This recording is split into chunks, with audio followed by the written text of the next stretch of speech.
അധികം ഗ്രേവി ഒന്നും ഇല്ലാതെ ഒരു ചെറിയൊരു ചിക്കൻ കറി. ഞാൻ ഇത് ഹാഫായിട്ട് ബോയിൽ ചെയ്തിട്ടുണ്ട്. ഇപ്പോൾ ബോയിൽ ചെയ്തതിന് ശേഷം ഇഞ്ചി, വെളുത്തുള്ളി, സവാള, കറുകപ്പട്ട, മസാലകളെല്ലാം കൂടെ മാരിനേറ്റ് ചെയ്ത് വെച്ചിരിക്കുകയാണ്. വെളിച്ചെണ്ണയാണ് വേണ്ടത്. പിടിച്ചോ വെളിച്ചെണ്ണ. നമ്മൾ അതിനകത്തോട്ട് ചിക്കൻ ഇടുകയാണ്. ഇതിപ്പോൾ ഏകദേശം ഒന്നും ആയിട്ടുണ്ട്. വെളിച്ചെണ്ണ ഒന്നും കൂടെ ഒഴിക്കണം. അര സവാള ഇടുള്ളൂ. അര സവാള അതിൽ അരച്ചിട്ടുണ്ട്. നന്നായിട്ടൊന്ന് വഴഞ്ഞു കിട്ടണം. ഓക്കെ. നമ്മൾ ആദ്യം ചേർത്ത മിക്സ് തന്നെ കുറച്ച് ബാക്കി എടുത്ത് ചേർക്കാൻ പോവുക.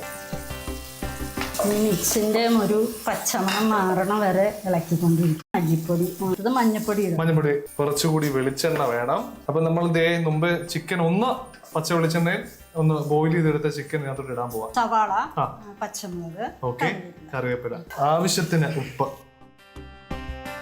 ഇനി അടുത്ത വെള്ളം. ഇതൊന്ന് തിളച്ച് ഇത് കുറുകി വരണം.